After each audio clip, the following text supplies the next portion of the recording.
आपको एक ऐसा दरवाजा मिल जाए जो किसी दूसरी दुनिया से कनेक्टेड हो और वहां से आप कोई भी चीजें या स्किल अपनी असली दुनिया में ला सकें। हमारी कहानी की शुरुआत में एक लड़की को कुछ गुंडे परेशान कर रहे होते हैं। तभी हमारी मुलाकात हमारे हीरो से होती है। वह उन गुंडों के खिलाफ आवाज उठाने की कोशिश करता है, लेकिन वो लोग उसे मोटा और बदसूरत कहकर बहुत मारते हैं। आखिरकार वहां पुलिस आ जाती है और वो गुंडे भाग जाते हैं। वो लड़की हीरो को उसकी मदद के लिए शुक्रिया कहती है, लेकिन हीरो कहता है कि वह बिल्कुल ठीक है और वहां से चला जाता है। हमें पता चलता है कि उसके दादाजी ने उसे हमेशा दयालु रहना और जरूरतमंदों की मदद करना सिखाया था। जब वह घर पहुंचता है तो हम देखते हैं कि उसके घर की दीवारों पर लोगों ने गालियां और भद्दे नाम लिखे हुए हैं। हमें यह भी पता चलता है कि बचपन से ही हर कोई उसे परेशान करता आ रहा है। यहाँ तक कि उसके माता पिता भी उसके साथ बहुत बुरा बर्ताव करते थे, क्योंकि उसके भाई बहन दिखने में सुंदर थे और वह बदसूरत था। मिडिल स्कूल में जाने के बाद उसकी जिंदगी और भी बुरी हो गई, क्योंकि वहां भी उसे रोज पीटा जाता था। बस उसके दादाजी ही थे जो उसका ख्याल रखते थे और हमेशा याद दिलाते थे कि दूसरों के प्रति दयालु रहने से ही उसे खुशी मिलेगी। कुछ समय बाद उसके दादाजी गुजर गए, लेकिन वह अपना घर और अपनी सारी जमा पूंजी हीरो के नाम कर गए। उसके माता पिता ने उस वसीयत को हथियाने की बहुत कोशिश की, लेकिन अंत में सब कुछ हीरो को ही मिला। इसके बाद उसके परिवार ने उसे पूरी तरह से बेदखल कर दिया, इसलिए अब वह अकेला रहता है और रोज पार्ट टाइम काम करता है। स्कूल में हीरो मिडिल स्कूल से ग्रेजुएट हो रहा है, लेकिन उसकी ईयरबुक में लोगों ने सिर्फ भद्दे और बुरे कमेंट्स ही लिखे हैं। जैसे ही वह वहां से निकलने की कोशिश करता है, उसे परेशान करने वाले लड़के उसे रोक लेते हैं। वो उसे याद दिलाते हैं कि भले ही वह ग्रेजुएट हो रहा है, लेकिन वह अभी भी उनका नौकर ही है। हीरो कहता है कि उसे अपने काम पर जाना है, लेकिन वो लड़के उसे बुरी तरह पीटने लगते हैं और हम देखते हैं कि उसके भाई बहन दूर खड़े होकर बस यह सब तमाशा देख रहे होते हैं। जब वह किसी तरह अपने काम पर पहुंचता है तो उसका बॉस उसके रोज लेट आने से परेशान होकर उसे नौकरी से निकाल देता है। घर लौटकर हीरो बहुत उदास होकर अपना खाना खाता है और जब वह खुद को शीशे में देखता है तो उसे बहुत गुस्सा आता है। वह यह सोचकर शीशा तोड़ देता है कि उसके ग्रेजुएशन के बाद भी कुछ नहीं बदलने वाला। वह गुस्से में दीवार पर मुक्का मारता है और तभी अचानक से वहां एक छुपा हुआ कमरा खुल जाता है। उस कमरे में बहुत सी अजीब चीजें रखी होती हैं और हीरो को लगता है कि यह सब उसके दादाजी की यात्राओं की निशानियां होंगी। वहां उसे एक बहुत ही अजीब सा दरवाजा मिलता है और जब वह उसे खोलता है तो वह एक अजीब से कमरे में पहुंच जाता है। तभी उसके सामने एक नोटिफिकेशन आता है, जिसे देखकर वह डर जाता है। उसे पढ़ने पर उसे पता चलता है कि यह दरवाजा किसी दूसरी दुनिया से जुड़ा हुआ है। वहां और भी कई नोटिफिकेशंस आते हैं जो उसे उसके नए फंक्शंस के बारे में बताते हैं, जैसे कि वह चीजों को स्टोर कर सकता है और इस दरवाजे को कौन इस्तेमाल करेगा यह भी कंट्रोल कर सकता है। हालांकि वह इन फंक्शंस को लेकर थोड़ा कंफ्यूज था, लेकिन उसे लगता है कि यह सिस्टम किसी गेम की तरह है, इसलिए वह अपना स्टैट चेक करने का फैसला करता है। लेकिन अपने सारे स्टैट इतने कम देखकर वह पूरी तरह से निराश हो जाता है। वह कमरे में चारों तरफ देखता है और जब वह बाहर झांकता है तो उसे पता चलता है कि यह सच में एक दूसरी दुनिया है। उसे मेज पर एक नोट मिलता है, जिसे वह शुरुआत में तो पढ़ नहीं पाता, लेकिन अपनी लैंग्वेज स्किल की मदद से वह उसे समझ जाता है। उसे पता चलता है कि इस घर का मालिक एक महान साधु था जो मरने वाला था, इसीलिए उसने यह घर ऐसे ही छोड़ दिया ताकि जिसे भी यह मिले वह इस घर और इसके अंदर की सारी चीजों का नया मालिक बन जाए। यह घर मैजिक से सुरक्षित किया गया है, इसीलिए कोई भी इसके अंदर जबरदस्ती नहीं घुस सकता। घर का मालिक बनने के साथ ही उसे अंदर बहुत सारे वेपन मिलते हैं और जब वह उन्हें ध्यान से देखता है तो उसे एहसास होता है कि वो बहुत ही खास और बेहद खतरनाक हैं। वह बाहर की तरफ देखता है और अपनी सोर्ड हवा में घुमाने की कोशिश करता है। वह गिर तो जाता है, लेकिन किसी तरह वह एक बेसिक सोर्ड स्किल सीख लेता है। यह सोचकर कि यह सब उसके काम आएगा, हीरो एक एक करके सभी वेपन के साथ ट्रेनिंग करता है। उसे पता चलता है कि ये सभी गॉड टियर की चीजें हैं और इसके साथ ही उसे कई सारी स्किल भी मिल जाती हैं। इतना सब होने के बाद भी उसका लेवल अभी भी एक पर ही अटका हुआ था और वह सोच में पड़ जाता है कि इसे कैसे बढ़ाया जाए। वह सारे वेपन अपने स्टोरेज में रख देता है, लेकिन तभी अचानक एक मॉन्स्टर उस पर अटैक कर देता है। हीरो पूरी तरह से डर जाता है, लेकिन फिर उसे याद आता है कि उसका घर पूरी तरह से सुरक्षित है। वह मॉन्स्टर लेवल 300 का एक खूंखार ओगर था और वह जादुई दीवार से जोर से टकराता है। वह एक पेड़ उखाड़कर उससे दीवार तोड़ने की कोशिश करता है, लेकिन कुछ नहीं होता। हीरो सोचता है कि उसे भी पलटवार करना चाहिए, इसलिए वह अपना भाला फेंकता है। वह भाला सीधे मॉन्स्टर के आर पार हो जाता है और एक ही स्ट्राइक में उसे किल कर देता है। वह भाला वापस हीरो के पास आ जाता है और वह मॉन्स्टर गायब हो जाता है, जिसके बाद वहां बहुत सारी लूट गिर जाती है। अचानक से हीरो लेवल 100 पर पहुंच जाता है और अपने स्टैट देखकर पूरी तरह हैरान रह जाता है। अपने सारे पॉइंट्स बांटने के बाद हीरो आज के लिए आराम करने का फैसला करता है। जैसे ही वह वहां से जाने लगता है, उसे एक कैश आउट का ऑप्शन दिखता है जो उस मॉन्स्टर से मिली चीजों को पैसों में बदल देता है। हीरो यह देखकर थोड़ा कंफ्यूज होता है, लेकिन खुशी खुशी उसे मान लेता है। उसी रात हीरो के शरीर में एक बहुत बड़ा बदलाव होने लगता है और वह पूरी तरह से बदल जाता है। जब वह सुबह उठता है तो पाता है कि उसका शरीर एकदम अलग हो गया है और उसके पुराने कपड़े अब उसे फिट नहीं आ रहे हैं।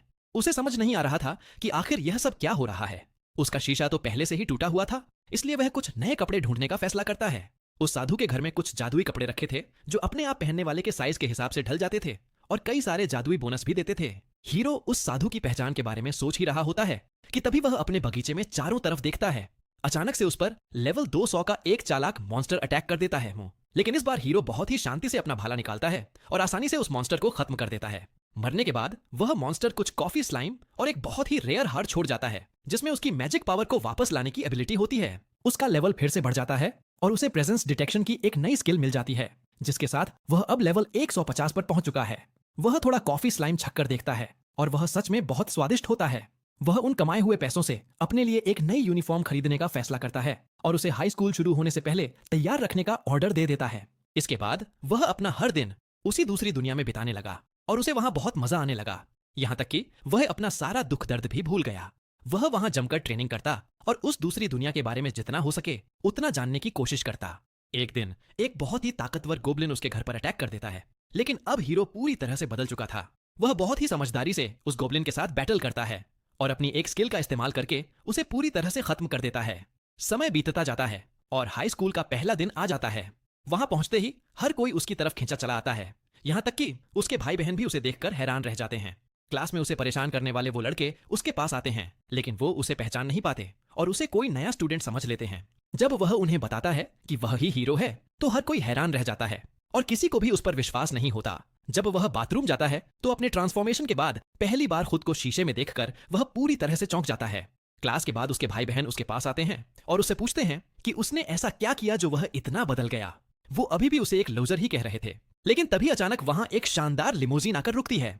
उस गाड़ी में से वही लड़की निकलती है जिसे हीरो ने बचाया था और वह उसी को ढूंढ रही थी। हीरो सोच में पड़ जाता है कि वह कौन है। तब वह लड़की उसे याद दिलाती है कि कैसे उसने उसकी जान बचाई थी। हीरो हैरान होता है कि उसे उसका नाम कैसे पता, तो वह लड़की बताती है कि उसने ही उसके बारे में पता लगाया था क्योंकि वह उसे शुक्रिया कहना चाहती थी। वह अपना नाम काउरी बताती है और हीरो से पूछती है कि क्या वह ओसेई एकेडमी ज्वाइन करना चाहेगा। हीरो को याद आता है कि यह तो सुपर एलीट बच्चों की एकेडमी है। हमें पता चलता है कि काउरी स्टूडेंट काउंसिल की मेंबर है और उसके पिता उस एकेडमी के चेयरमैन हैं। हीरो इस ऑफर से बहुत खुश होता है, लेकिन उसे लगता है कि वह इतनी बड़ी एकेडमी में जाने लायक होशियार नहीं है। तभी उसका भाई बीच में टोकते हुए कहता है कि वो दोनों एकेडमी ज्वाइन करना चाहते हैं। उसका कहना था कि वो पढ़ाई और खेलकूद दोनों में हीरो से बहुत बेहतर हैं, लेकिन काउरी उन्हें साफ मना कर देती है क्योंकि वो हमारे हीरो की बेइज्जती कर रहे थे। काउरी उन्हें बताती है कि उसने उनके बारे में भी सारी जानकारी निकाल ली है और उसे पता है कि वो दोनों हीरो के साथ कितना बुरा बर्ताव करते आए हैं। फिर वह हीरो से कहती है कि उनकी एकेडमी सिर्फ पढ़ाई लिखाई पर नहीं बल्कि इंसान की पर्सनैलिटी पर ज्यादा जोर देती है, इसलिए उसका वहां एडमिशन लेने में कोई दिक्कत नहीं होगी। उसके साथ आए गार्ड्स सुझाव देते हैं कि उन्हें हीरो को एकेडमी दिखानी चाहिए, इसलिए काउरी उसका हाथ पकड़कर उसे अपने साथ ले जाती है और उसके भाई बहन बस मुंह ताकते रह जाते हैं कि यह सब क्या हो गया। वो लोग एकेडमी पहुंचते हैं जो कि बहुत ही मशहूर स्कूल था और वहां के सभी बच्चे पढ़ाई में बहुत तेज थे। वहां उसकी मुलाकात चेयरमैन सुकासा से होती है जो अपनी बेटी को बचाने के लिए हीरो को धन्यवाद देते हैं। हीरो कहता है कि यह कोई बहुत बड़ी बात नहीं थी, लेकिन काउरी कहती है कि उस दिन सिर्फ उसी ने उसकी मदद की थी। चेयरमैन सुकासा उसे स्कूल में एडमिशन लेने का न्योता देते हैं और उसकी बेटी की मदद करने के बदले में उसकी पूरी फीस माफ करने का भी ऑफर देते हैं। लेकिन हीरो अभी भी थोड़ा झिझक रहा था क्योंकि उसे लगता था कि वह वहां फिट नहीं हो पाएगा क्योंकि वहां सिर्फ बहुत ही होशियार बच्चों को ही लिया जाता है। चेयरमैन सुकासा उसे समझाते हैं कि होशियार लोग भी बस आम इंसान ही होते हैं, बस उन्होंने कम समय में सही तरीके से कड़ी मेहनत करना सीख लिया होता है। लेकिन हीरो को लगता है कि उन बच्चों में पैदाइशी टैलेंट होता है। तब चेयरमैन सुकासा उसे बताते हैं कि हर इंसान में अपना एक अलग टैलेंट होता है और चुनौतियों का सामना करने और जिंदगी को मजे से जीने पर उसे भी अपना टैलेंट मिल ही जाएगा। वो कहते हैं कि वह अभी बहुत जवान है, इसलिए वो हीरो को एक दिन के लिए स्कूल में क्लास अटेंड करके देखने का सुझाव देते हैं। तभी सावादा नाम की एक टीचर अंदर आती है जिसे चेयरमैन सुकासा एक बहुत ही जानी मानी साइंटिस्ट बताते हैं, लेकिन उनकी क्लास बहुत मशहूर होती है और बच्चों को सब कुछ आसानी से समझ आ जाता है। हीरो अपनी पहली क्लास के लिए तैयार होता है और उसे डर लगता है कि कहीं यह सब उसके सिर के ऊपर से न निकल जाए, लेकिन फिर वह सोचता है कि उसके पुराने स्कूल से बुरा तो यहाँ कुछ हो ही नहीं सकता। उसे क्लास के अंदर बुलाया जाता है और वह सबको अपना नाम बताता है, लेकिन सभी स्टूडेंट्स उसे देखकर पूरी तरह से सन्न रह जाते हैं। उसे लगने लगता है कि पता नहीं वो लोग उसके बारे में क्या सोच रहे होंगे, लेकिन असल में वो सभी उसके इतने हैंडसम दिखने की वजह से हैरान थे। वह पीछे जाकर एक सीट पर बैठ जाता है और अपने बगल में बैठी लड़की के साथ किताब शेयर करता है, लेकिन वह लड़की उससे थोड़े रूखेपन से बात करती है जिससे हीरो को लगता है कि वह अभी से उससे नफरत करने लगी है। उधर काउरी सोच रही होती है कि क्या हीरो इस क्लास में ढल पाएगा। जैसे जैसे क्लास आगे बढ़ती है उसे एहसास होता है कि यह क्लास भी काफी नॉर्मल है, बस यहाँ के बच्चे पढ़ाई में कुछ ज्यादा ही एक्टिव और शामिल रहने वाले हैं। ब्रेक के दौरान कई सारे स्टूडेंट्स उसके पास आकर उससे दोस्ती करने की कोशिश करते हैं और उससे पूछते हैं कि क्या वह कोई मॉडल है या उसकी कोई गर्लफ्रेंड है। तभी रियो नाम का एक स्टूडेंट उन लोगों को रोक देता है और हीरो को लंच करने के लिए कैफेटेरिया ले जाता है। हीरो वहां का मेन्यू देखकर हैरान रह जाता है और ऊपर से सब कुछ एकदम फ्री था। उसे लगता है कि जैसे वह कोई सपना देख रहा हो। वो लोग शिंगो नाम के एक और स्टूडेंट के साथ बैठ जाते हैं और एनिमे के बारे में बातें करने लगते हैं। हीरो को यह देखकर बहुत ताज्जुब होता है कि ये लोग भी बिल्कुल उसी की तरह हैं। खाना खाते वक्त वह ध्यान देता है कि हर कोई उसी की तरफ देख रहा है। उसे लगता है कि शायद सब उसे इसीलिए घूर रहे हैं क्योंकि उसने अलग यूनिफॉर्म पहनी हुई है। शिंगो उससे पूछता है कि क्या वह किसी क्लब का हिस्सा है, तो हीरो मना कर देता है। रियो भी किसी क्लब में नहीं था, लेकिन इसलिए क्योंकि वह हर तरह के खेलों में माहिर है और उसे समझ नहीं आता कि वह कौन सा एक खेल चुने। शिंगो बताता है कि वह गेमिंग क्लब का मेंबर है। हीरो यह सुनकर हैरान होता है कि क्या स्कूल में गेमिंग कंसोल लाने की इजाजत है, लेकिन शिंगो कहता है कि जब तक वो लोग क्लास के बीच में नहीं खेलते तब तक कोई दिक्कत नहीं है। वीडियो गेम्स के बारे में बात करते हुए हीरो उनके साथ काफी घुल मिल जाता है। दिन के आखिर में वह चेयरमैन सुकासा से मिलता है और मानता है कि आज का दिन उसके लिए बहुत अच्छा रहा। हीरो फैसला करता है कि वह इसी स्कूल में पढ़ेगा। जब वह कमरे से बाहर निकलता है तो उसकी मुलाकात काओरी से होती है। वह पूछती है कि क्या वह स्कूल ज्वाइन कर रहा है और उसका फैसला सुनकर वह बहुत खुश होती है। काओरी उसे स्कूल के बाद अपने साथ चलने के लिए पूछती है और वो दोनों एक बहुत ही मशहूर जगह पर कुछ दुकानों में घूमने जाते हैं। हीरो सोचता है कि क्या काओरी अपने दोस्तों के साथ भी यहीं घूमने आती है, लेकिन वह बताती है कि वह ज्यादा बाहर नहीं घूमती क्योंकि लोग उसके परिवार और उसके पिता की वजह से उससे बात करने में हिचकिचाते हैं। लेकिन वह कहती है कि हीरो उन सब से बिल्कुल अलग है। यह सुनकर हीरो थोड़ा नर्वस हो जाता है। तभी वो लोग एक क्रेप की दुकान पर जाने का फैसला करते हैं। वहां की कीमतों को देखकर हीरो सोचता है कि अच्छा हुआ जो उसने दूसरी दुनिया से थोड़े पैसे कैश आउट कर लिए थे। जब वो क्रेप खाते हैं तो उन्हें बहुत मजा आता है और हीरो और भी कई फ्लेवर ट्राई करना चाहता था, लेकिन तभी उसे याद आता है कि अगर उसने ज्यादा खा लिया तो वह फिर से अपने पुराने मोटे रूप में वापस आ जाएगा। वह काओरी से पूछता है कि जब वह इतना बदल गया है तो उसने उसे कैसे पहचाना। काओरी मुस्कुराकर कहती है कि भले ही वह थोड़ा पतला हो गया है, लेकिन उसकी आंखें आज भी बिल्कुल वैसी ही हैं। क्योंकि वह अलग फ्लेवर चखना चाहता था, इसीलिए काओरी उसे अपने क्रेप में से एक बाइट खाने को कहती है। हीरो एक बाइट खा तो लेता है, लेकिन उसे थोड़ी शर्म भी आ रही होती है। तभी काओरी को एहसास होता है कि वह कैसा महसूस कर रहा है, इसलिए हीरो भी उसे अपने क्रेप में से एक बाइट ऑफर करता है। काओरी भी थोड़ी झिझक के साथ एक बाइट खा लेती है। वहां खड़ी कुछ लड़कियां उन दोनों को देखकर सोच रही होती हैं कि वो दोनों साथ में कितने क्यूट लग रहे हैं। उसी रात हीरो फैसला करता है कि वह फिर से उस दूसरी दुनिया में जाएगा। वह पूरी तरह से अपना आर्मर पहन लेता है और अंदर जाकर वहां के मॉन्स्टर का सामना करता है। भले ही वह अंदर से डरा हुआ था, लेकिन वह उन सबको काट कर रख देता है। इसके बाद वह देखता है कि उसका लेवल 235 तक पहुंच गया है, लेकिन उसे एहसास होता है कि अब उसका लेवल बढ़ने की स्पीड काफी कम हो गई है। इसलिए वह अपने घर से बाहर निकलकर कुछ और ताकतवर मॉन्स्टर ढूंढने का फैसला करता है। अपनी एकेडमी के समय को याद करते हुए हीरो अब कोई नया चैलेंज ढूंढना चाहता था, लेकिन जैसे ही वह अपने गेट से बाहर निकलता है उसे अचानक किसी के चीखने की आवाज सुनाई देती है। वह तुरंत अपना भाला निकालता है और आवाज की तरफ दौड़ पड़ता है। वहां वह देखता है कि बहुत सारे सैनिकों को बड़ी ही बेरहमी से मार दिया गया है। उसकी नजर एक मॉन्स्टर पर पड़ती है जो कि लेवल 200 का एक गोब्लिन जनरल था। हीरो को समझ आ जाता है कि यह बहुत खतरनाक है, लेकिन तभी उसे उस गोब्लिन के पीछे एक लड़की दिखाई देती है। वह तुरंत अपना भाला उसकी तरफ फेंकता है, लेकिन वह गोब्लिन उसे रोक लेता है। उसी पल हीरो हवा से जोरदार लात मारते हुए नीचे आता है और उस गोब्लिन को हरा देता है। वह जैसे ही उस लड़की की तरफ मुड़ता है, वह लड़की चिल्लाकर उसे सावधान करती है क्योंकि उसके पीछे एक और गोब्लिन खड़ा था। गोब्लिन के वार से हीरो दूर जाकर गिरता है और उसे समझ आ जाता है कि यह गोब्लिन पहले वाले से ज्यादा ताकतवर और तेज है। लेकिन हीरो हार नहीं मानता क्योंकि उसे पता था कि उसके पास और भी कई ताकतें हैं। वह अपने भाले के सहारे उछलकर उस गोब्लिन के ऊपर से कूदता है और तुरंत अपनी धनुष बाण निकालकर उस पर तीरों की बारिश कर देता है। फिर वह तेजी से अपनी सोर्ड निकालता है और उस गोब्लिन को बीच में से चीरकर 2 टुकड़ों में बांट देता है। वह उस लड़की के पास जाकर उसे चेक करता है और सोचता है कि क्या इस दुनिया में और भी इंसान रहते हैं, लेकिन वो लड़की बेहोश हो जाती है और हीरो को कुछ आदमियों के आने की आवाज सुनाई देती है। इसलिए वो उनसे बचने के लिए अपनी इनविजिबिलिटी स्किल का इस्तेमाल करता है। वहां कुछ नाइट्स उस लड़की को ढूंढते हुए आते हैं और हमें पता चलता है कि वह लड़की असल में एक राजकुमारी है जिसका नाम लेक्सिया है। अपने घर वापस आकर हीरो उसी घटना के बारे में सोचता रहता है कि क्या वह लड़की ठीक होगी, लेकिन फिर उसे याद आता है कि वहां कुछ नाइट्स उसकी मदद के लिए आ गए थे, इसलिए वो लड़की सुरक्षित ही होगी। अपनी शर्ट की तरफ देखकर उसे लगता है कि अब उसे कुछ नए कपड़े खरीद लेने चाहिए क्योंकि उसने दूसरी दुनिया से काफी अच्छे पैसे कमा लिए थे। हम देखते हैं कि हीरो मॉल में घूम रहा है और आसपास के लोग उसे घूर रहे हैं। उन्हें लग रहा है कि वह जरूर कोई बहुत बड़ा एक्टर या मॉडल होगा। उसकी शर्ट जादुई थी जिसकी वजह से वह हमेशा साफ रहती थी, लेकिन फिर भी वह कुछ नए कपड़े लेना चाहता था ताकि वह रोज एक जैसा ना दिखे। इस बीच हम देखते हैं कि एक डायरेक्टर किसी दूसरे आदमी पर बुरी तरह चिल्ला रहा होता है। वह आदमी शो नाम के एक मशहूर मॉडल का मैनेजर था, लेकिन शो अभी तक उनके शूट के लिए नहीं पहुंचा था। मैनेजर के पास शो का कॉल आता है और वह बताता है कि वह रास्ते में ही है। लेकिन डायरेक्टर इस बात पर भड़क जाता है क्योंकि शो उन सभी लोगों के समय की कोई कद्र नहीं कर रहा था जो शूट के लिए पूरी तरह से तैयार थे, खासकर उनकी दूसरी मॉडल म्यू, जो सुबह से उसका इंतजार कर रही थी। उनके फोटोशूट का मेन थीम एक कपल पर आधारित था, इसलिए शो के बिना शूटिंग करना नामुमकिन था। डायरेक्टर सोचने लगता है कि अब उन्हें क्या करना चाहिए, और क्योंकि हर कोई शूटिंग शुरू होने का इंतजार कर रहा था, वह मॉल में ही किसी नए मॉडल को ढूंढने का फैसला करता है।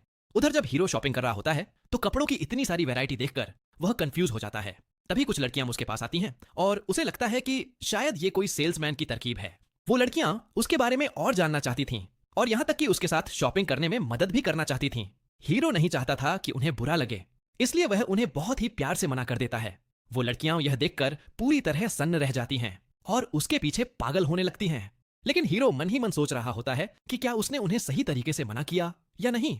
उधर डायरेक्टर एक नए चेहरे को ढूंढने के लिए बहुत परेशान हो रहा था, लेकिन वह अपने असिस्टेंट से कहता है कि वो लोग हार नहीं मान सकते। तभी वो लोग हीरो के पास से गुजरते हैं और डायरेक्टर उसे देखते ही समझ जाता है कि यही वो लड़का है जिसकी उन्हें तलाश है। वो लोग हीरो के पास जाते हैं और डायरेक्टर उसे अपनी सारी परेशानी बताता है। हीरो यह सब करने से काफी घबरा रहा था, लेकिन वह उन सभी लोगों के बारे में सोचता है जो उस शूट के लिए उसका इंतजार कर रहे थे।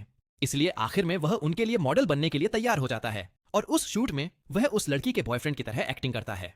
अलग अलग कपड़ों और पोज में फोटो लेते हुए डायरेक्टर हीरो से कहता है कि वह और ज्यादा हॉट और सेक्सी दिखे, लेकिन हीरो को यह समझने में थोड़ी मुश्किल हो रही थी। तब म्यू उसे बताती है कि पहली बार के हिसाब से वह बहुत अच्छा कर रहा है और हीरो उसकी खूबसूरती देखकर एकदम खो आ जाता है। वह उसे बचाने के लिए शुक्रिया कहती है, लेकिन हीरो ध्यान देता है कि वह उसके थोड़ा और करीब आ रही है। डायरेक्टर नोटिस करता है कि हीरो कैमरे के सामने थोड़ा अकड़ा हुआ लग रहा है। वो लोग अपनी अगली लोकेशन पर जाते हैं और हीरो म्यू को देखकर बहुत इंप्रेस होता है। वह सोचता है कि भले ही वो दोनों एक ही उम्र के हैं, फिर भी म्यू कैमरे के सामने कितनी प्रो है, इसलिए वह भी अपना बेस्ट देने का फैसला करता है। लेकिन अगले शॉट के लिए म्यू उसे पकड़ लेती है और जैसे ही वह उसके और करीब आती है, हीरो घबरा जाता है। डायरेक्टर म्यू को और करीब जाने को कहता है तो वह अपनी बाहें उसके गले में डाल देती है और बिल्कुल उसके पास आ जाती है। यह देखकर हीरो और भी ज्यादा शर्मा जाता है और वहां मौजूद सारे लोग उन्हें देखने लगते हैं। इसी बीच दूसरी दुनिया में हम राजकुमारी लेक्सिया को देखते हैं, जो सोच रही होती है कि कैसे उस लड़के ने उसकी जान बचाई थी। वह बाहर जाने का फैसला करती है और उसका नाइट उससे पूछता है कि वह कहाँ जा रही है। वह कहती है कि वह वापस डार्क फॉरेस्ट जा रही है ताकि उस इंसान को ढूंढ सके जिसने उसे बचाया था। लेकिन उसका नाइट कहता है कि उस भयानक जंगल में किसी का भी जिंदा रहना नामुमकिन है। लेक्सिया जिद करती है कि उसे किसी ने बचाया था और उसे उस इंसान को शुक्रिया कहना ही होगा। उसका नाइट उसे वहां वापस जाने के खतरों के बारे में चेतावनी देता है, लेकिन वह कहती है कि इस बार वो सब भी उसके साथ चलेंगे। वो लोग सोचते हैं कि आखिर राजकुमारी इतनी बेपरवाह किसके जैसी बन गई है। मॉल में वापस शूट खत्म हो जाता है और हीरो बुरी तरह थक जाता है। म्यू उसे एक बार फिर शुक्रिया कहती है और तभी अचानक से हीरो के गले में उसका ड्रिंक अटक जाता है। म्यू उसे अपना रुमाल देती है, लेकिन हीरो परेशान हो जाता है क्योंकि उसे बहुत पसीना आ रहा था। वह अपनी आस्तीन से भी पसीना नहीं पहुंच सकता था क्योंकि वो कपड़े उसके नहीं थे। हीरो अपने इस मॉडलिंग के अनुभव के बारे में सोचता है और उसे लगता है कि म्यू इसमें बहुत कमाल की है, लेकिन म्यू कहती है कि उसे बस इसकी आदत हो गई है और बताती है कि जब उसने शुरुआत की थी तब वह भी बहुत गलतियां करती थी। हीरो सोचता है कि शायद यह पहली बार है जब उसने इतने अच्छे कपड़े पहने हैं, क्योंकि पहले कभी उसे ऐसा मौका ही नहीं मिला था। वह म्यू से पूछता है कि उसने मॉडलिंग क्यों शुरू की, तो वह बताती है कि वह बस लोगों का ध्यान अपनी तरफ खींचना चाहती थी, क्योंकि उसके माता पिता हमेशा इतने बिजी रहते थे कि उनके पास उसके लिए कभी समय नहीं होता था। फिर जब उसके कुछ फैंस बन गए तो उसने इसे जारी रखा क्योंकि उसे अच्छा लगता था कि लोग उसे सपोर्ट कर रहे हैं और वह उन लोगों के चेहरे पर खुशी ला पा रही है जो उसे देखते हैं। वह हीरो से कहती है कि वह भी यह सब कर सकता है, बस उसे अपनी रफ्तार से आगे बढ़ना चाहिए और रास्ते में आने वाले हर पल का मजा लेना चाहिए। जब वो बातें कर रहे होते हैं तो डायरेक्टर उनकी कुछ बहुत ही नेचुरल तस्वीरें खींच लेता है, लेकिन उसी वक्त वहां अचानक से शो आ जाता है और भीड़ उसे देखकर बहुत खुश हो जाती है। वह म्यू के पास आता है और कहता है कि अब वो अपना शूट शुरू कर सकते हैं। वह म्यू को दीवार की तरफ धकेलता है और उसे ड्रिंक्स के लिए बाहर चलने को कहता है, लेकिन हीरो देख सकता था कि म्यू अनकंफर्टेबल महसूस कर रही है। वह उन्हें बीच में रोकता है और शो पूछता है कि वह कौन है। शो उसे पंच मारने की कोशिश करता है, लेकिन हीरो उसे उठाकर दूर फेंक देता है। हर कोई यह देखकर हैरान रह जाता है और हीरो सोचता है कि शो का पंच कितना स्लो था। हीरो घबराने लगता है कि कहीं उसने यहाँ कोई तमाशा तो खड़ा नहीं कर दिया और इतने हैंडसम लड़के को पीटने के लिए अब वह मुसीबत में पड़ जाएगा। लेकिन भीड़ उसके लिए तालियां बजाने लगती है और उसे बहुत कूल समझती है। शो हैरान था कि बॉक्सिंग करने के बाद भी वह कैसे हार गया। डायरेक्टर उसे वहां से जाने को कहता है क्योंकि उन्होंने यह सब 4K कैमरे में रिकॉर्ड कर लिया है। शो वहां से भाग जाता है और म्यू हीरो को उसकी मदद के लिए शुक्रिया कहती है। वह बताती है कि शो काफी समय से उसके पीछे पड़ा था और उसे समझ नहीं आ रहा था कि वह क्या करे। लेकिन डायरेक्टर कहता है कि शो का बर्ताव हमेशा से ही ऐसा बुरा रहा है और इस घटना के बाद शायद ही उसे अब कोई काम मिले। डायरेक्टर हीरो से पूछता है कि क्या वह और मॉडलिंग करना चाहेगा। हीरो इतने सारे प्रोफेशनल्स के साथ काम करने का मौका देने के लिए उसे धन्यवाद देता है, लेकिन उसे लगता है कि वह इस काम के लिए सही नहीं है, इसलिए वह आखिरी में उन्हें मना कर देता है। डायरेक्टर उसके फैसले का सम्मान करता है और वो लोग शूट के सारे कपड़े हीरो को ही दे देते हैं, क्योंकि वह एक नौसिखिया था, इसलिए वो उसे पैसे नहीं दे सकते थे। हीरो सोचता है कि उसके लिए बस यह अनुभव ही काफी था, लेकिन डायरेक्टर कहता है कि काम के बदले कुछ मिलना तो बनता ही है, खासकर तब जब उसने उन सबकी मदद की हो। इसलिए हीरो उन कपड़ों को रख लेता है। म्यू कहती है कि वह आगे भी उसके साथ काम करना चाहेगी और वो सब उसे उसके भविष्य के लिए शुभकामनाएं देते हैं। बाद में अपनी कार में डायरेक्टर सोचता है कि यह कितने दुख की बात है कि हीरो ने मॉडलिंग जारी नहीं रखी, क्योंकि उसे पता था कि वह एक बहुत बड़ा स्टार बन सकता था। तस्वीरों को वापस देखते हुए म्यू सोचती है कि हीरो कितना अलग था। डायरेक्टर देख सकता था कि वह लाल हो रही है, इसलिए वह उसे चिढ़ाने लगता है कि शायद उसे हीरो पसंद आ गया है। हीरो अपना वार्डरोब सेट करता है और अपने सारे नए कपड़े पैक करता है। हम देखते हैं कि उसकी तस्वीर हर जगह मॉडलिंग एजेंसीज तक पहुंच चुकी है और सब सोच रहे हैं कि यह लड़का आखिर है कौन। हम एक औरत को देखते हैं जो उसे साइन करने के लिए पागल हो रही है और अपने आदमी को हुक्म देती है कि वह उसे सबसे पहले ढूंढ निकाले। उसने देखा था कि कैसे एक नौसिखिया होने के बावजूद वह म्यू के सामने इतने कॉन्फिडेंस के साथ खड़ा था, इसलिए उसने ठान लिया था कि वह उसे अपने हाथ से जाने नहीं देगी। इसी बीच दूसरी दुनिया में हम लेक्सिया के नाइट्स को कुछ गोब्लिन्स से लड़ते हुए देखते हैं। नाइट्स को काफी मुश्किल हो रही थी और तभी अचानक एक गोब्लिन लेक्सिया के पीछे आ जाता है, लेकिन तभी हीरो वहां आ जाता है और उस गोब्लिन को मार गिराता है। वो सब उसे देखकर हैरान रह जाते हैं और हीरो बड़ी ही आसानी से बाकी के गोब्लिन्स को भी मार देता है। लेक्सिया उसे अपने सामने सच में देखकर बहुत खुश होती है। हीरो एक घायल नाइट का इलाज करता है और लेक्सिया उसके पास आकर कहती है कि वह डार्क फॉरेस्ट में इसलिए आई थी क्योंकि उसे उससे कुछ कहना था। हीरो सोचता है कि उसे क्या काम हो सकता है, लेकिन तभी वह अचानक से पूछ लेती है कि क्या वह उससे शादी करेगा। यह सुनकर वहां मौजूद हर कोई सन्न रह जाता है। उसका नाइट सोच में पड़ जाता है कि वह क्या कह रही है और उसे याद दिलाता है कि वह एक राजकुमारी है। वह कहता है कि वो लोग हीरो के बारे में कुछ नहीं जानते, लेकिन लेक्सिया जिद करती है कि उसे पहली नजर में ही प्यार हो गया है। वो दोनों आपस में बहस करने लगते हैं, लेकिन हीरो उन्हें बीच में रोकते हुए कहता है कि यह जंगल बहुत खतरनाक है, इसलिए वह उन्हें अपने घर ले जाने का न्योता देता है, जिससे वो सब बहुत हैरान होते हैं कि वह सच में इस जंगल में रहता है। वो सब उसका घर देखकर दंग रह जाते हैं। वह नाइट अपना नाम ओवेन बताता है, जो कि अर्जेलियन नाइट्स का कैप्टन था। वह लेक्सिया को अर्जेलिया की पहली राजकुमारी बताता है और यह भी कि गद्दी पर बैठने वालों में उसका नंबर दूसरा है। लेक्सिया उसे एक बार फिर बचाने के लिए धन्यवाद कहती है। यह जानने के बाद कि वह एक राजकुमारी है, हीरो को अपने बर्ताव को लेकर थोड़ी चिंता होने लगती है, लेकिन वो लोग उससे कहते हैं कि वह परेशान ना हो, क्योंकि यह कोई ऑफिशियल द्वारा नहीं है और वह उन सबका रखवाला है। हीरो अपना नाम बताता है, लेकिन उन्हें उसका नाम थोड़ा अजीब लगता है और वो सोचते हैं कि शायद वह किसी दूसरे देश से है। लेक्सिया ख्यालों में खो जाती है कि शायद वह किसी और देश का राजकुमार होगा, लेकिन ओवेन को कुछ और ही चिंता सता रही होती है। ओवेन बताता है कि वो लोग उसे ही ढूंढने आए थे, क्योंकि जब उसने पहली बार लेक्सिया को बचाया था तब उसे शुक्रिया कहने का मौका नहीं मिला था। लेक्सिया कहती है कि उस दिन के बाद से वह बस उसी के बारे में सोच रही है और ऐसा उसे पहली बार महसूस हुआ है। वह एक बार फिर से उससे शादी के लिए पूछती है। हीरो यह सुनकर पूरी तरह से घबरा जाता है और सोचता है कि यह शादी का प्रपोजल कुछ ज्यादा ही जल्दी आ गया। इससे राजकुमारी को लगता है कि प्यार इतना आसान नहीं हो सकता।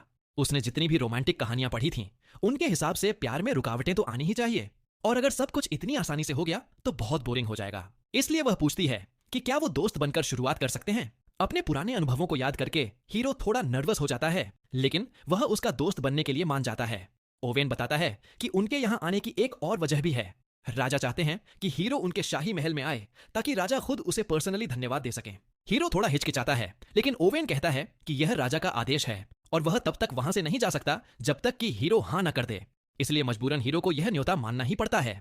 ओवेन बताता है कि आने जाने में उन्हें करीब 5 दिन लग जाएंगे, लेकिन हीरो सोचता है कि इससे उसके नए स्कूल के पहले दिन में रुकावट आ जाएगी, इसलिए वह मिलने के इस समय को थोड़ा आगे बढ़ाने के लिए कहता है। ओवेन कहता है कि वो खुशी खुशी उसका इंतजार कर लेंगे और जब भी वह आना चाहे आ सकता है।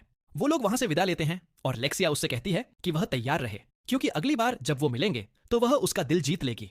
कहीं दूर शाही राजधानी में हम देखते हैं कि एक आदमी लेक्सिया को मारने के नाकाम प्लान के बारे में रिपोर्ट दे रहा है। वहां एक नकाबपोश आदमी होता है और हमें पता चलता है कि उसी ने लेक्सिया के पीछे हत्यारे भेजे थे, लेकिन वो हत्यारे डार्क फॉरेस्ट में चले गए और वहां के मॉन्स्टर ने उन्हें मार डाला। वह नकाबपोश आदमी सोच में पड़ जाता है कि लेक्सिया बिना हथियारों के जिंदा वापस कैसे आ गई, और अपने आदमी को चेतावनी देता है कि अगली बार वह फेल नहीं होना चाहिए। वह अपना नकाब उतारता है, जिससे उसका बिगड़ा हुआ चेहरा दिखाई देता है। हमें पता चलता है कि वह शाही परिवार का ही हिस्सा है और वह लेक्सिया से अपना बदला लेने की कसम खाता है।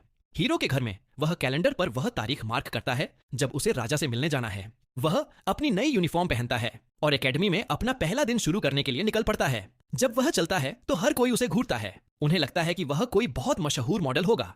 जब वह पहुंचता है तो डायरेक्टर उसका स्वागत करता है, लेकिन माफी मांगते हुए कहता है कि उसके पास बात करने का समय नहीं है।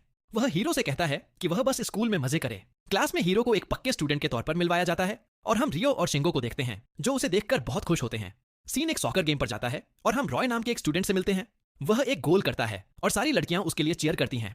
हीरो साइड लाइन से खड़े होकर यह सब देख रहा होता है और रॉय की स्किल से बहुत इंप्रेस होता है। तभी काइडे नाम की एक लड़की उसके पास आती है और पूछती है कि वह गेम क्यों नहीं खेल रहा। हीरो बताता है कि अभी तक उसे उसके जिम के कपड़े नहीं मिले हैं। हम रॉय को देखते हैं जो अकेले ही सामने वाली टीम से भिड़ रहा है, लेकिन वह उन्हें चकमा देकर बॉल अपने साथी अकीरा को पास कर देता है। अकीरा गोल की तरफ दौड़ता है और अपना स्पेशल मूव इस्तेमाल करने की तैयारी करता है, लेकिन उसे गलती हो जाती है और वह बॉल सीधा काइडे की तरफ किक कर देता है। हालांकि हीरो उस बॉल को रोक लेता है और इसी बीच एक गोल भी कर देता है।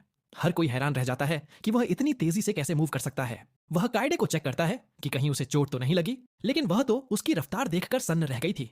अकीरा दौड़कर माफी मांगने आता है और कसम खाता है कि वह काइडे का नौकर बन जाएगा, लेकिन काइडे कहती है कि वह ठीक है और उसे मना कर देती है। रियो अकीरा का पक्ष लेते हुए कहता है कि वह बस थोड़ा अजीब है। अकीरा उन दोनों को बचाने के लिए रियो को धन्यवाद देता है। बाद में हम काओरी को देखते हैं जो जिम क्लास के लिए कपड़े बदलने जा रही है। सारी लड़कियां हीरो के बारे में बातें कर रही होती हैं और सोचती हैं कि वह किसी राजकुमार जैसा है। काइडे उसे सारी बातें बताती है और लड़कियों को लगता है कि उसकी कोई गर्लफ्रेंड तो जरूर होगी क्योंकि वह इतना कूल है। लेकिन काओरी और काइडे दोनों पक्के तौर पर कहती हैं कि अभी तक ऐसा कुछ भी कंफर्म नहीं है। अपनी अगली क्लास के दौरान हीरो फील्ड पर खड़ी काओरी को देखकर हाथ हिलाता है, लेकिन तभी अचानक कुछ गुंडे अपनी मोटर बाइक्स पर वहां घुस आते हैं। वो लड़कियों को घेर लेते हैं और अपने बैट हवा में घुमाने लगते हैं। सारे स्टूडेंट्स ये तमाशा देखने लगते हैं। वो लोग पहचान जाते हैं कि यह रेड ओगर्स नाम का एक ग्रुप है जो इलाके का सबसे खतरनाक गुंडों का गैंग है। हीरो भी उन्हें पहचान लेता है और देखता है कि उसके भाई बहन भी उसी ग्रुप के साथ हैं। काओरी पूछती है कि वो लोग उनके स्कूल में क्या कर रहे हैं। तभी हीरो का भाई योटा उसकी तरफ इशारा करके बताता है कि यही डायरेक्टर की बेटी है। काओरी उन दोनों को पहचान लेती है और वो कहते हैं कि वो यहाँ उससे बदला लेने आए हैं क्योंकि उसने उन्हें नीचा दिखाया था और हीरो को एकेडमी में एडमिशन दे दिया था। काओरी उन्हें चेतावनी देती है कि पुलिस रास्ते में है, लेकिन हीरो की बहन सारा सोचती है कि पुलिस के आने से पहले उनके पास काफी समय है, इसलिए बदला लेने के लिए वो उसे किडनैप करने का प्लान बनाते हैं। गुंडे उसे घेर लेते हैं और हालात बहुत खराब लग रहे थे। हीरो उसे बचाना तो चाहता है, लेकिन उसके पैर कांप रहे होते हैं। भले ही उसने दूसरी दुनिया में इससे भी कई गुना ज्यादा ताकतवर दुश्मनों का सामना किया था, लेकिन इन गुंडों को सामने देखकर वह अंदर से डर गया था। उसके दोस्त उसे घबराते हुए देखकर परेशान हो जाते हैं, लेकिन वह किसी तरह खुद को संभाल लेता है। वह खिड़की खोलता है और सीधा नीचे कूद जाता है, जिससे सब लोग शॉक हो जाते हैं क्योंकि वो लोग चौथी मंजिल पर थे। लेकिन हीरो बिना किसी हथियार के बिल्कुल सही सलामत नीचे लैंड करता है। वह सीधा उस लड़के इराकी के पास जाता है जो उसे पुराने स्कूल में परेशान करता था। इराकी कहता है कि अब उसे सबक सिखाने का समय आ गया है। वह अपने लड़कों को हीरो पर अटैक करने के लिए भेजता है, लेकिन हीरो बड़ी ही आसानी से उनके सारे अटैक से बच जाता है और एक ही पल में उन सब के हथियार छीन लेता है। इराकी भी उस पर वार करने की कोशिश करता है, लेकिन हीरो उसे पूरी तरह से इग्नोर करके सीधा काओरी को बचाने के लिए दौड़ पड़ता है। लेकिन अमोरे नाम का एक बहुत ही लंबा चौड़ा आदमी उसका रास्ता रोक लेता है। वो आदमी पूरी ताकत से उस पर झपटता है, लेकिन हीरो अपनी जगह से टस से मस नहीं होता और उसे उठाकर दूर फेंक देता है। हीरो काओरी के पास पहुंचकर चेक करता है कि वह ठीक तो है। तभी उस गैंग का बॉस हीरो पर झपट पड़ता है। हीरो खुद को बचा लेता है, लेकिन बॉस अपनी बाइक से उस पर अटैक कर देता है। हीरो रास्ते से हट जाता है और वह आदमी अपनी बाइक से कंट्रोल खोकर बुरी तरह गिर जाता है। बॉस बेहोश हो जाता है और पुलिस वहां आ जाती है। सारे गुंडों को गिरफ्तार कर लिया जाता है और स्टूडेंट्स को अपनी क्लास में वापस जाने को कहा जाता है। हीरो चेक करता है कि काओरी ठीक तो है और अचानक से उसे कमजोरी महसूस होने लगती है, लेकिन हीरो उसे गिरने से बचा लेता है और वो दोनों एक दूसरे की आंखों में देखने लगते हैं। इसी बीच योटा सोचता है कि ये रेड ओगर्स तो किसी काम के नहीं निकले, लेकिन तभी गैंग का बॉस उसका गला पकड़ लेता है और अपनी इस हालत का जिम्मेदार उसे ही बताता है। सारा उसे छोड़ने की भीख मांगती है, लेकिन वह उसे लात मारकर दूर कर देता है। बॉस योटा का गला दबाना जारी रखता है, लेकिन हीरो बीच में आकर उन्हें अलग कर देता है और योटा उसे थैंक यू कहता है। बॉस फिर से उस पर अटैक करने दौड़ता है, लेकिन हीरो बस उसे घूर कर ही डरा देता है। सारे स्टूडेंट्स सोच में पड़ जाते हैं कि यह सब क्या हुआ, लेकिन जल्द ही सब कुछ शांत हो जाता है। योटा पूछता है कि उसने उसे क्यों बचाया, तो हीरो कहता है कि भले ही उन्होंने उसके साथ हमेशा बुरा बर्ताव किया हो, लेकिन वो आखिर हैं तो उसका परिवार ही, इसलिए वह उन्हें ऐसे ही मरने के लिए नहीं छोड़ सकता था। उसके दोनों भाई रोने लगते हैं और अपने की माफी मांगने लगते हैं। उसके दोस्त भी वहां आ जाते हैं और हीरो उनसे माफी मांगता है कि उसकी वजह से इतनी बड़ी परेशानी खड़ी हो गई, लेकिन वो सब उसकी तारीफ कर रहे थे और सोच रहे थे कि वह चौथी मंजिल की खिड़की से नीचे कैसे कूद गया। हीरो दूसरी दुनिया में कुछ और एक्सप्लोर करने के लिए जाता है। उसे ओवेन की वो चेतावनी याद आती है कि डार्क फॉरेस्ट को इस पूरी जमीन का सबसे खतरनाक इलाका माना जाता है। वहां इतने ताकतवर मॉन्स्टर हैं जो आसानी से पूरे शहर को तबाह कर सकते हैं। इसलिए हीरो उस साधु के बारे में सोचता है जिसका यह घर था। वह जंगल में और गहरे तक जाता है ताकि कुछ और ताकतवर मॉन्स्टर का सामना कर सके। तभी अचानक उसे किसी के रोने की आवाज आती है और वह देखता है कि एक ऑर्क एक छोटे से पिल्ले पर अटैक कर रहा है। उस पिल्ले के शरीर से एक डार्क एनर्जी निकल रही होती है, लेकिन वह इतना कमजोर था कि लड़ नहीं सकता था। हीरो दूर से यह सब देखता है और उसे पता चलता है कि वह ऑर्क लेवल 600 का एक ऑर्क किंग है जिसका अटैक 20,000 से भी ज्यादा है। हीरो को लगता है कि वह उसके सामने टिक नहीं पाएगा, इसलिए वह उस पिल्ले को बचाने का ख्याल छोड़ देता है। लेकिन वह ऑर्क उस पिल्ले को बुरी तरह पीटता रहता है और उसके शरीर को अपने पैरों से कुचलता है। हीरो उसे ऐसे ही मरने के लिए नहीं छोड़ सकता था। वह सोचता है कि अगर उसके दादाजी यहाँ होते तो वो क्या करते, इसलिए वह उसकी मदद करने का फैसला करता है और सोचता है कि शायद वह उस ऑर्क का ध्यान भटका सकेगा। वह पूरी ताकत से उस पर झपटता है और सच में सिर्फ एक ही बार में उसे खत्म कर देता है। हिम्मत जुटाने में इतना लंबा समय लगाने और फिर इतनी आसानी से सब कुछ खत्म हो जाने पर उसे खुद पर ही शर्म आने लगती है। लेकिन फिर उसे याद आता है कि कैसे उसने लेवल 1 पर होते हुए भी उस ओगर को हरा दिया था। वह उस साधु के बारे में सोचने लगता है जिसने ऐसे खतरनाक वेपन बनाए थे। वह उस पिल्ले के पास जाता है, लेकिन वह उस पर गुर्राने लगता है। हीरो उसे एक पोशन देता है, लेकिन वह बेहोश हो जाता है। वह जल्दी से उस पिल्ले का इलाज करता है और फिर वो पिल्ला भी उसे पसंद करने लगता है। हीरो उससे बात करने की कोशिश करता है और उसे पता चलता है कि वह पूरी तरह से अकेला है और उसके पास जाने के लिए कोई जगह नहीं है, इसलिए वह उसे अपने साथ रखने का फैसला करता है। वो पिल्ला भी खुशी खुशी मान जाता है और अचानक से हीरो को एक टेमिंग स्किल मिल जाती है जिससे वह कुत्ता उसका नया साथी बन जाता है। वह उसके स्टैट चेक करता है और पाता है कि वह असल में लेवल 500 का एक ब्लैक फेनरियर है। उसके स्टैट देखकर वह बहुत इंप्रेस होता है। वह उसे एक नया नाम देने के बारे में सोचता है और उसके काले बालों को देखकर वह उसे नाइट नाम देता है। नाइट भी यह नाम सुनकर खुशी से उसके ऊपर कूद पड़ता है। वो दोनों वापस घर जाते हैं और हीरो ऑर्क किंग से मिली हुई लूट को चेक करता है। वहां एक एस रैंक का मैजिक स्टोन था और साथ ही उस ऑर्क किंग की सोर्ड और आर्मर भी था, लेकिन वो वेपन इंसानों के काम नहीं आ सकते थे, हालांकि उन्हें फिर से रिफोर्स करना मुमकिन था। वहां एक बहुत ही रेयर ब्रश भी था जिसमें बाल उगाने की ताकत थी। हीरो उस ब्रश का इस्तेमाल नाइट के बालों को संवारने के लिए करता है। वह अपने खुद के स्टैट चेक करता है और देखता है कि वह अभी भी लेवल 235 पर ही है। उसे अजीब लगता है कि एक लेवल 600 के मॉन्स्टर को हराने के बाद भी उसका लेवल नहीं बढ़ा, लेकिन वह सोचता है कि कभी ना कभी उसे इस लेवलिंग सिस्टम के बारे में समझ आ ही जाएगा। असली दुनिया में वापस आकर स्कूल जाते समय वह नाइट को अपने घर में ही छोड़ देता है। वह अपने दोस्तों से पूछता है कि क्या आसपास कोई पेट शॉप है और बताता है कि उसने अभी अभी एक कुत्ता गोद लिया है। काइडे यह सुनकर बहुत खुश होती है और उसकी तस्वीरें देखने की जिद करती है, लेकिन जब वह उसके इतने करीब आती है तो हीरो घबरा जाता है। काइडे उससे माफी मांगती है और हीरो कहता है कि उसके पास कोई तस्वीर नहीं है क्योंकि उसके पास स्मार्टफोन ही नहीं है। उसके दोस्तों को यह बात थोड़ी अजीब लगती है, लेकिन वह बस इतना कहता है कि उसे कभी इसकी जरूरत ही महसूस नहीं हुई। वो उसे पास की एक पेट शॉप के बारे में बताते हैं, लेकिन कहते हैं कि वो स्कूल के बाद उसके साथ जाने के लिए फ्री नहीं है। तभी काइडे उसके साथ चलने का ऑफर देती है। हीरो मदद के लिए उसे धन्यवाद कहता है, लेकिन काइडे मन ही मन सोचने लगती है कि यह तो किसी डेट जैसा हो सकता है। फिर भी वह उससे कहती है कि वह इसके बारे में चिंता ना करे। जब वह घर पहुंचता है तो नाइट दौड़कर उसके पास आता है। हीरो उसे वो सारी चीजें दिखाता है जो काइडे ने दुकान से चुनने में उसकी मदद की थी। वह नाइट को उसका नया पट्टा पहनाता है और वो दोनों वॉक पर जाने का फैसला करते हैं। वो पार्क में जाते हैं और हर कोई हीरो को घूर रहा होता है। उन्हें लगता है कि वह बहुत कूल दिख रहा है और नाइट बहुत क्यूट है। वहां उसकी मुलाकात काउरी से होती है और वह नाइट को उससे मिलवाता है। वह उसे प्यार से सहलाने लगती है और उसे वह बहुत प्यारा लगता है। आसपास खड़े लोग उन्हें देखकर सोचते हैं कि वो दोनों एक परफेक्ट कपल हैं। काउरी उसे नाइट की ब्रीड के बारे में पूछती है, लेकिन वह ऐसा दिखाता है जैसे उसे कुछ नहीं पता, क्योंकि वह यह तो नहीं बता सकता था कि यह एक फेनरियर है। लेकिन काउरी समझ जाती है कि वह बहुत होशियार है और इस बात से खुश होती है कि हीरो ने उसे गोद लिया है।